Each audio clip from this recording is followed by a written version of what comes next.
Anda kembali di Sindo Malam pemirsa. Partai Demokrat melayangkan somasi terhadap beberapa akun medsos penyebar fitnah yang mengaitkan Susilo Bambang Yudhoyono dengan isu ijazah Jokowi.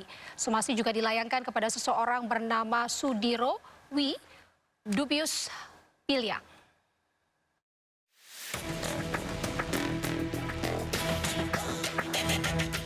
Partai Demokrat melayangkan somasi terhadap Sudiro Wibudius Piliang lantaran dinilai menyebar fitnah terhadap Partai Demokrat dan Ketua Majelis Tinggi Partai Demokrat Susilo Bambang Yudhoyono. Surat somasi itu dilayangkan buntut unggahan video Sudiro Budius yang menuding bahwa SBY berada di balik isu ijazah palsu Joko Widodo. Dalam surat somasinya, Demokrat dengan tegas menyebut bahwa video tersebut tidak benar, jauh dari suatu kebenaran dan merupakan pemberitaan bohong atau fitnah. Juru bicara DPP Partai Demokrat Herzaki Mahendra menyoroti sejumlah tudingan terhadap Partai Demokrat dan juga Ketua Majelis Tinggi Partai Demokrat Susilo Bambang Yudhoyono terkait kondisi kesehatan SBY hingga tudingan dalang dibalik isu ijazah palsu Jokowi. Menurutnya tudingan tersebut merupakan pengalihan isu di tengah bencana. Belakangan juga muncul misinformasi terhadap Pak SBY, mulai dari rumor terhadap kondisi kesehatannya hingga beliau dituduh terlibat dalam isu pemalsuan ijazah Pak Jokowi. Isu-isu tersebut tidak benar. Sangat disayangkan perhatian kita hari-hari ini malah berusaha dialihkan ke isu-isu politik yang tidak berdasar. Pada seharusnya energi, waktu, sumber daya yang kita miliki, kita gunakan semaksimal mungkin untuk bisa membantu saudara-saudara kita yang membutuhkannya di daerah bencana. Mari kita bertanggung jawab dalam menyebarluaskan informasi, tidak mudah terprovokasi dan bersama-sama mengutamakan kemanusiaan. Saat ini yang paling membutuhkan perhatian adalah para korban di daerah bencana. Mari kita fokus pada saudara-saudara kita di sana.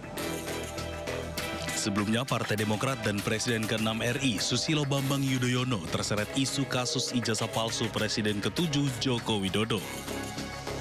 Dari Jakarta, Tim Liputan iNews melaporkan.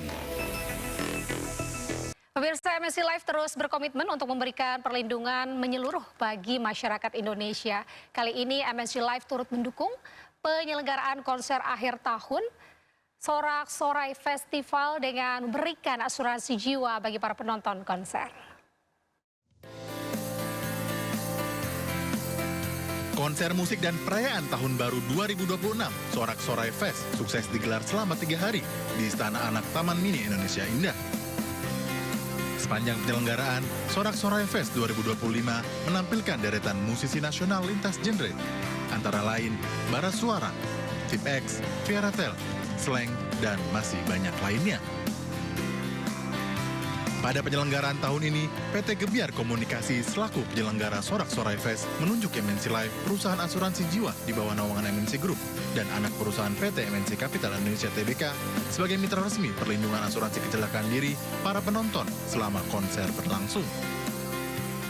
MNC Live kali ini hadir di Sorak-Sorai Festival 2025 yang merupakan acara rutin tahunan menyambut tahun baru di Taman Mini Indonesia Indah, di mana MNC Live sebagai mitra resmi pelindungan asuransi jiwa untuk penonton, sehingga para penonton dapat menikmati acara dengan aman, nyaman. Karena kami percaya bahwa MNC Live ini juga akan memberikan satu komitmen yang tinggi kepada kegiatan kami untuk sebagai satu asuransi yang melindungi para pengunjung kami nantinya gitu.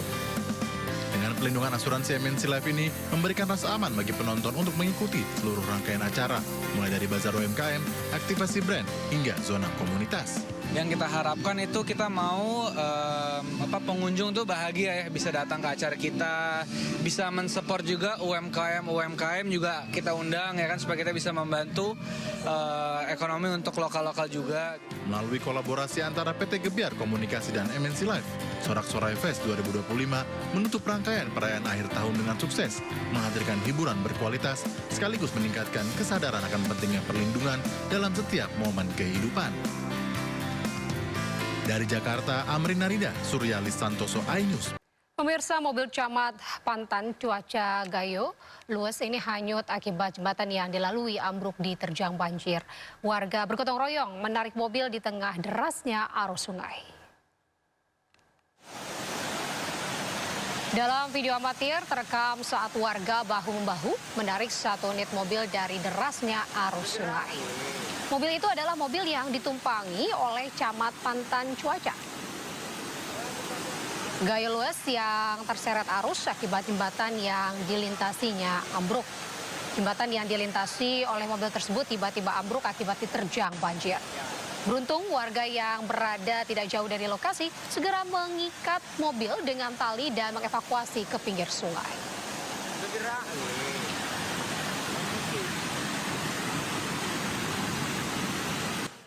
Aksi dramatis terjadi saat prajurit TNI menyelamatkan seorang warga yang jatuh ke sungai saat menyeberang menggunakan tali sling di Kecamatan Ketol, Aceh Tengah.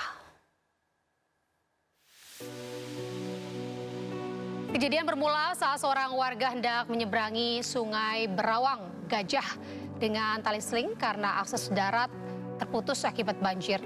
Ketika berada di tengah sungai, korban kehilangan keseimbangan dan terjatuh ke aliran sungai yang cukup deras sehingga terseret arus.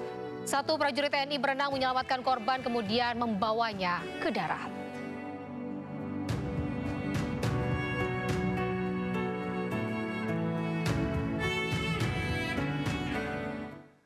Empat kabupaten di Aceh masih memperpanjang masa tanggap darurat penanganan bencana hingga pekan depan.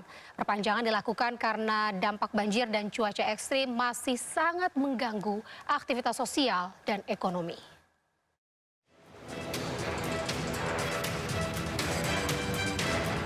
Empat kabupaten di Aceh masih memperpanjang masa tanggap darurat penanganan bencana hingga pekan depan. Hal ini dilakukan karena sejumlah faktor. Salah satunya adalah dampak banjir dan cuaca ekstrim yang masih mengganggu aktivitas sosial dan ekonomi masyarakat. Sekretaris Daerah Provinsi Aceh, M. Nasir, menyebut berdasarkan laporan yang diterima, kondisi di lapangan masih membutuhkan penanganan darurat lanjutan sehingga status darurat pun diperpanjang. Di Kabupaten Aceh Utara, status tanggap darurat diperpanjang dari tanggal 30 Desember 2025 hingga 5 Januari 2026 mendatang. Hal ini karena masih ada sejumlah persoalan pasca banjir dan tanah longsor di Aceh Utara yang belum terselesaikan. Bupati Aceh Utara, Ismail Ajalil, menyebut hingga kini ada 2 dusun yang masih terisolir, yakni Dusun Selemak dan Dusun Sarah Raja di Kecamatan Langkahan. Selain itu, puluhan ribu pengungsi di Aceh Utara hingga kini juga masih tinggal di pos pengungsian yang kurang layak. Ini kita tambah 7 hari lagi. Berhubung ada persoalan-persoalan di lapangan yang masih belum selesai. Ya, contohnya di Serah Raja. Jadi kita ada 2 dusun itu masih terisolir. Dusun Selemak dan Dusun Serah Raja.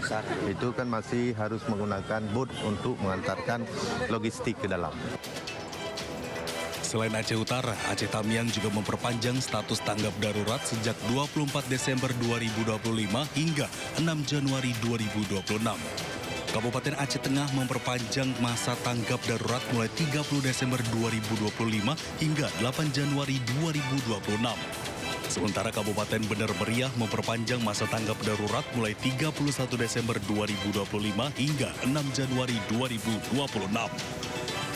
Tim Liputan Ayus melaporkan.